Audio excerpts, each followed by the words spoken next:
que ser analista político ni económico para darnos cuenta que luego de la tragedia que vivió la Argentina en el 2001, con aquel quiebre tan fuerte político y económico, la soja tuvo un rol preponderante, sobre todo la exportación de soja, en el recupero económico. Pero también provocó grandes perjuicios. La extensión, la expansión de la frontera agropecuaria, de la frontera sojera, tuvo víctimas. Y aquí en el barrio Ituzaingó Anexo las hubo. Hablamos de víctimas y hablamos de víctimas fatales. Y un grupo de madres, como mencionábamos anteriormente, que inician esta lucha. Una vez más, luchando contra algo que ni siquiera sabían que era. Presten atención, porque ellas mismas lo cuentan de esta manera.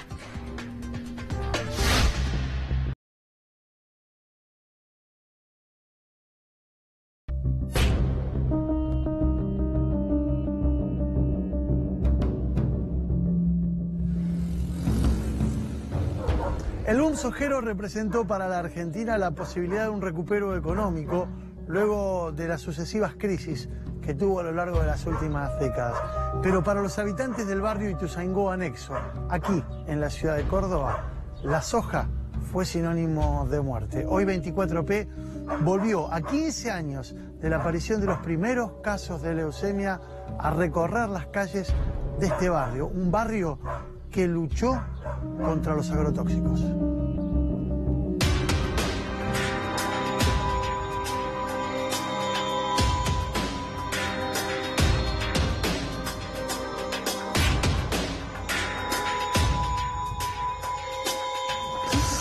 Permiso. Adelante, adelante. Ah, pero acá tenés de todo un poco. Acá tengo la historia. La historia de nuestra, la historia de ustedes. De nuestra lucha. A ver, la historia de nuestra casa. A ver, mostrame un poco esto que se puede mostrar en imágenes, la lucha de las madres del barrio Ituzaingó Anexo, aquí en los límites de la ciudad de Córdoba. ¿Cuándo empezó esta lucha? A ver. En el 2002. 2002. En el 2002, porque en el 2001 hubo dos casos de leucemia. Ajá. En un sector de metros de uno de otro. Uh-huh. Una chica de 14 años y un señor de 61 que se enferma en septiembre del 2001 y fallece en diciembre. Uh-huh. O sea, y en el 2002 sucede otro caso de leucemia de una niñita de 4 años. Vamos.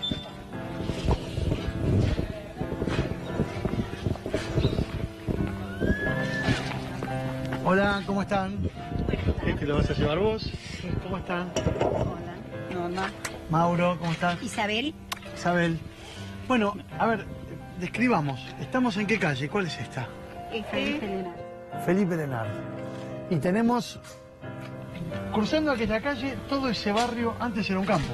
Sí, sí, era un campo, sí. El campo que fumigaban. ¿En qué año ustedes detectaron los primeros inconvenientes? ¿En qué año? En el 2002. Yo tengo una nena con leucemia y 2 con agroquímicos. ¿En ese momento detectaron que en tu nena tenía la enfermedad? Sí, en febrero del 2002 detectaron la enfermedad en mi nena, pero anterior a esa ya había 2 leucemias. Hasta acá llega el límite de lo que podríamos denominar la urbanización. A partir de acá, todo esto era soja también. Todo soja, todo. En un primer momento se sembraba hasta ahí la soja. Ah, y fueron avanzando. Pero que la soja iba a ser, fue la salvación. La salvación. No había que comer carne, la soja, suplantaba la carne, la leche, bueno. Pero además en los 90 se transformó prácticamente en el cultivo estrella, ¿no? Claro. A partir de ahí. Bueno, de ahí, y todo esto era campo. Había canchas de fútbol, basurales, bueno. Y de ahí empezó, bueno, el boom de la soja y empezó hasta que llegó hasta metros de nuestras... O sea, la frontera originaria era esta. Sí, esa era. Después fueron ganando más terreno hasta que llegaron al cordón de la vereda hasta fumigarse. Ajá. Nosotros estábamos, de este campo nos separaba una calle. Ajá. Y se fumigaba, había soja hasta el lado del cordón de la calle.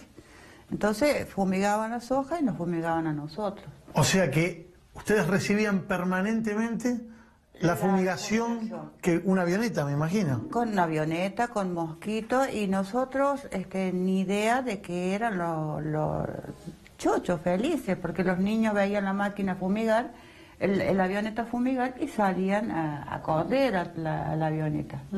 Entonces, porque nuestra lucha hoy actualmente es concientizar, porque a nosotros nos mató el desconocimiento. Acá había sembrado de papa, cayota, girasol. Era hermoso ver todo eso. Pero después, bueno, sí, que fueron sacando, no hubo más papa, no hubo más girasol, no hubo más nada. Empezaron con la soja.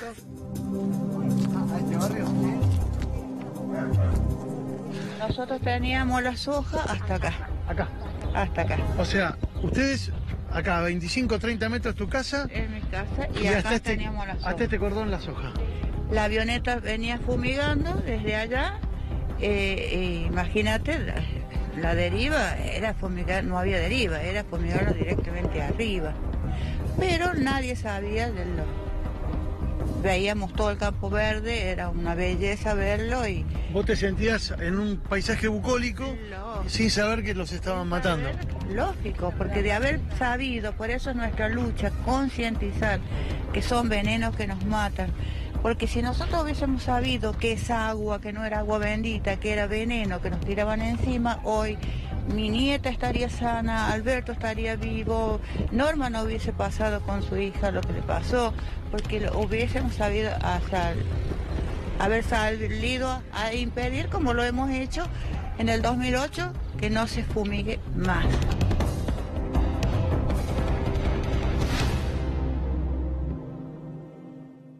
Querían impedirlo, pero en algunos casos, y lo decíamos anteriormente, hubo víctimas fatales. Claro, ya era tarde, era poco lo que quedaba por hacer para estas mujeres, para estas madres, esposas, abuelas, en muchos de los casos. Presten atención porque hay una segunda parte de este informe que hizo Mauro Federico, donde van a poder ver, y resulta impactante, el mapa de las personas afectadas, de las víctimas de esta fumigación y la proximidad, ¿no? La cercanía, como explicaban las madres, entre el límite donde se fumigaba y cada una de las viviendas de estas personas. Y ahora Julia se suma para contarnos esto que hablábamos sobre el bunsojero y qué pasó en la provincia de Córdoba, en el país. Bueno, vamos a ver ahora en una placa lo que venimos mostrando en el resto de las provincias, que tiene que ver con cuál es la estructura productiva de Córdoba. Y lo que vemos principalmente en la incidencia que tiene Córdoba a nivel nacional en cada actividad económica es que la producción automotriz sin duda es central y es además un eje de su crisis en este momento. Ahora, el maíz y la soja están ahí nomás. El maíz es el 30% del maíz se produce en Córdoba y el 27% de la soja en Córdoba. Al final turismo, que también da cuenta de la crítica situación de embalse. Ahora, la verdad es que es muy interesante el informe de Mauro porque precisamente agrotóxicos viene siendo un eje de tabú, ¿no? Venimos hablando de minería, hablamos de fracking en materia de petróleo, pero Argentina es un país sojero, cerealero, y hablar de agrotóxicos en una provincia como Córdoba es realmente importante. Como decía Dani, vamos a volver sobre este punto porque nos queda una segunda parte del informe, pero también estuvimos en la provincia de Córdoba, en la ciudad de Córdoba, con su intendente, el hombre fuerte que hoy tiene el radicalismo allí y que de algún modo se convierte, y lo vamos a escuchar, en un referente también proyectado hacia lo que puede ocurrir en el futuro electoral, tanto en este 2017 como en el 2019. Bueno, una ciudad que fue fundamental para lo que es el triunfo de Cambiemos en el día de hoy. Habla del radicalismo, como decía Mauro, habla de su identidad y de varias cuestiones que tienen que ver con lo político, de la relación con el gobernador de la provincia y también con el presidente de la nación.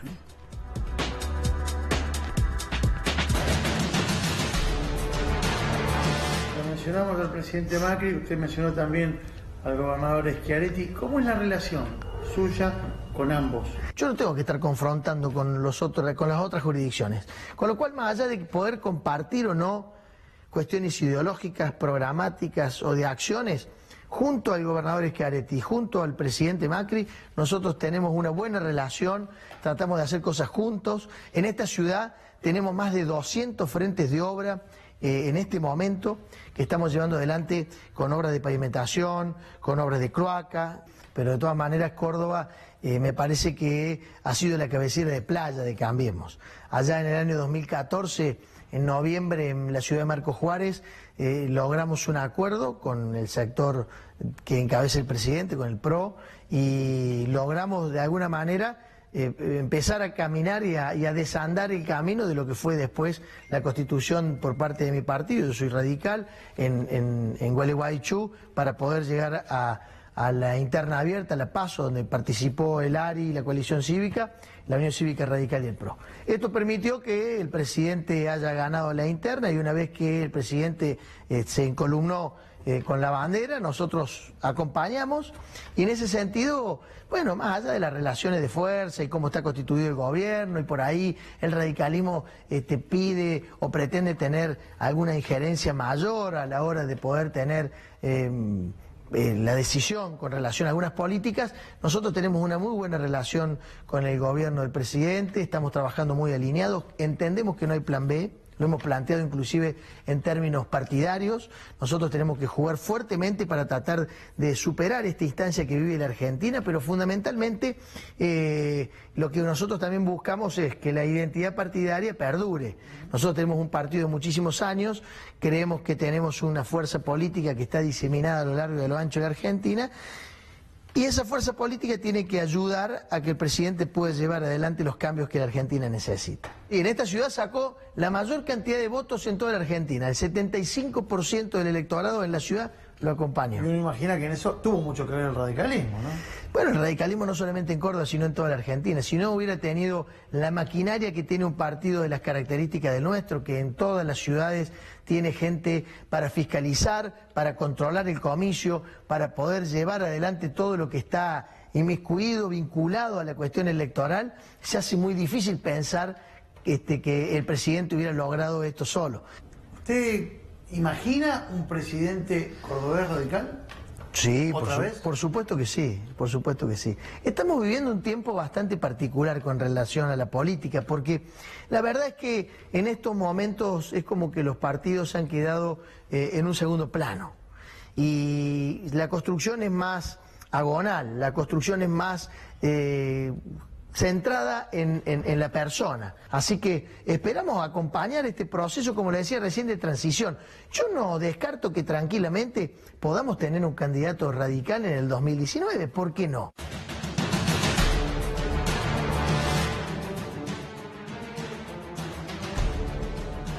Mestre proviene de una familia política, su padre fue 2 veces intendente de Córdoba, gobernador, ministro del Interior del gobierno de la Alianza, y lleva al radicalismo en sus venas, como él mismo lo confiesa. Imagina, como decía, un presidente radical, otro presidente radical, porque en los periodos democráticos Arturo Humberto Ilia fue cordobés, era cordobés, Eduardo Angelós, también candidato en el 89, bueno, y el propio de la Rúa, más allá de su pertenencia a la ciudad de Buenos Aires por haber sido el jefe de gobierno, también había nacido en la provincia mediterránea. Queremos mostrarles ahora lo que pudimos recolectar de esta segunda parte de lo que sucede en el barrio Ituzaingó. Allí este grupo de madres que, como contábamos hace instantes, en algún momento les decían que estaban locas, que no había nada contaminante allí.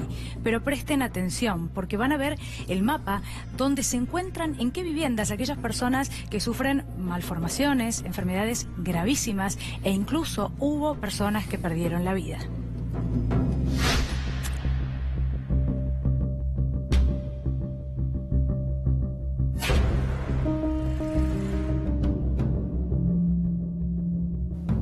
Todos estos son casos de cáncer, tiroides, púrpura, leucemia, lupus, tumores varios. Vos fijate que nosotros, no sé, no veo yo acá para dónde está la calle Vanderwall.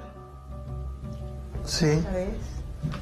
Vanderwalls. Esta es la calle donde se empiezan los 2 casos de leucemia y a donde uno hace los primeros relevamientos. Y después nosotros lo que hicimos fue en el 2014 ver qué había pasado. Y mira. Tremendo. Rodeados de casos. Rodeados. De cáncer. Los casos rojos son cáncer y los que tienen puntitos son los fallecidos. Y acá, lo vamos actualizando, acá falta agregar más o menos 100 casos más. Y con la gravedad que estamos en el 2017 y ya este año tenemos 3 casos de niños con leucemia. A ver, hay quienes todavía dicen que los agroquímicos no tuvieron nada que ver con las enfermedades que padecieron ustedes y padecen en este barrio. Y sí, todavía parece que hay gente, profesionales que dicen que no hacen nada los agroquímicos, que no producen cáncer. Así que se ve que, no sé, por eso nosotros lo que hacemos es ir a las escuelas, a la universidad, porque siempre hemos luchado por eso, que desde la universidad salgan los médicos preparados, porque no hay un médico que se comprometa a decirte, sí, tu enfermedad es por los agroquímicos.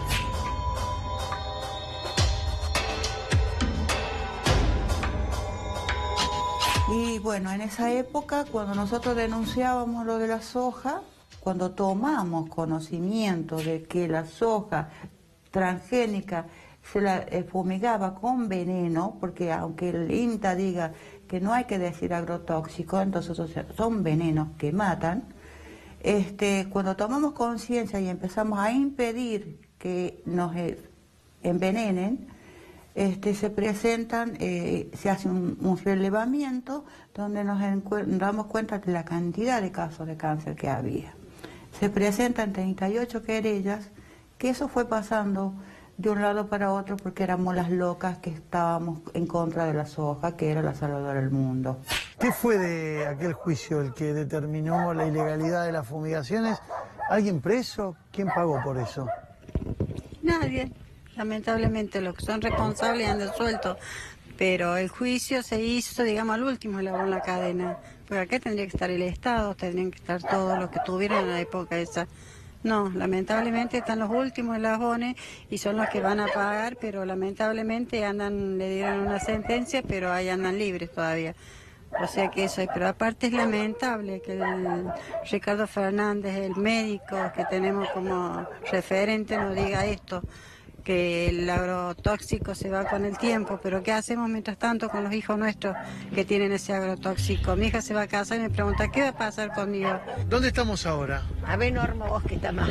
Y ahora estamos en la calle Van der Waal, que es la calle que se tomó como referencia al principio cuando comenzó todo el problema de los agrotóxicos. Estos fueron, acá aparecieron los primeros casos, digamos. Los primeros casos, sí, que tenían 2 casos de leucemia acá y el otro caso de leucemia descartada. Las que han muerto de cáncer, como fuera mi vecina, murió de cáncer. Más allá, la señora de lado de mi casa murió de cáncer. Más allá, ya prácticamente murió la madre, murió la hija y murió el hijo. Primero murieron los 2 hijos, después ayer murió la madre. La madre murió el día de ayer. Entonces es una cosa, y bueno, acá otra muerte de cáncer.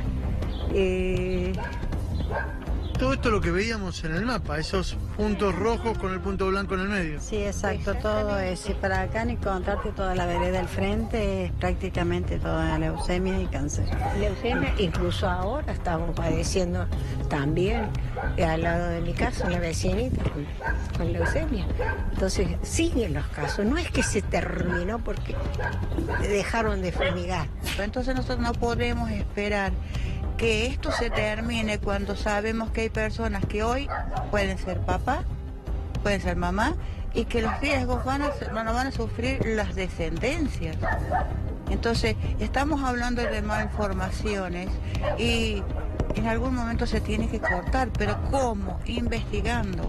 Ustedes, vos me decías recién, creen que todos tenemos agrotóxicos. Este no es un problema de barrio de Ituzaingó Anexo.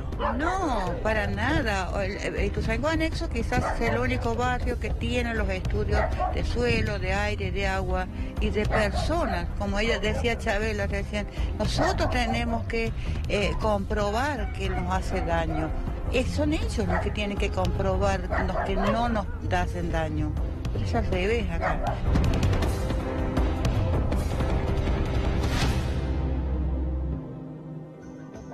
Bien me corregían las madres, no son agrotóxicos, es veneno. Esto es veneno que durante muchísimos años sus hijos, sus maridos, ellas mismas, sus amigos, sus vecinos respiraron, porque la frontera sojera estaba allí, a metros de su casa. Pero también es cierto que esto nos afectó a todos, porque seguramente ese veneno que distribuye una única empresa, que es la misma que vende la semilla transgénica, y esa semilla lo que tiene es ni más ni menos que un toquecito genético para evitar que ese veneno mate a la soja. Es decir, mata a todo lo que está a su alrededor, incluido las personas. De esto va el juicio, porque recién lo mencionaban las madres de Ituzaingó Anexo. Hubo un juicio en el 2012 que llegó a una condena. ¿Saben a quién se condenó? Al dueño del campo y al tipo que manejaba el avión que tiraba el tóxico sobre los campos y sobre la gente. Pero todo lo demás quedó impune. Incluso estas personas no terminaron presas, porque lo que se hizo fue demostrar que las fumigaciones eran ilegales y que no habían sido autorizadas debidamente. Lo que pretenden ahora las madres de Ituzaingó Anexo y todos los que acompañamos esta lucha desde hace muchísimos años es que se demuestre la vinculación entre los agrotóxicos que se volcaron de manera indiscriminada sobre este pueblo, sobre este barrio de la ciudad capital cordobesa, y las enfermedades que provocaron la muerte de muchos de sus habitantes. Porque además esto es un daño que permanece en el tiempo. No terminó con los que ya fallecieron. Como bien decían ellas, hay muchos que quedaron todavía enfermos y cuya enfermedad continúa y deberá ser tratada en el futuro. Y ellas no están buscando otra cosa que no sea justicia, que no sea reparación para aquellos que perdieron la vida y las familias de aquellos que perdieron la vida, pero también hacia el futuro. Piensen ustedes solamente por un instante lo que significa cuando usted recibe en su casa una fruta, una verdura que fue rociada con estos agrotóxicos. Usted también los está ingiriendo, usted también los está incorporando a su torrente sanguíneo, a su cuerpo. Y, a ver, lo vamos a ver próximamente, seguro, es seguro esto, pero cualquiera que se haga un análisis de sangre hoy en nuestro país va a percatarse, va a poder llegar a la conclusión de que tiene en una mínima proporción agrotóxicos en su torrente sanguíneo. ¿Por qué? Porque lamentablemente la Argentina, en aras justamente de permitir esta expansión de la frontera sojera, fue envenenada con este veneno que causó tantas víctimas fatales en el barrio Ituzaingó Anexo. Nos queda todavía una parte de la entrevista que hicimos con el intendente cordobés, Ramón Mestre. Será la vuelta de la pausa.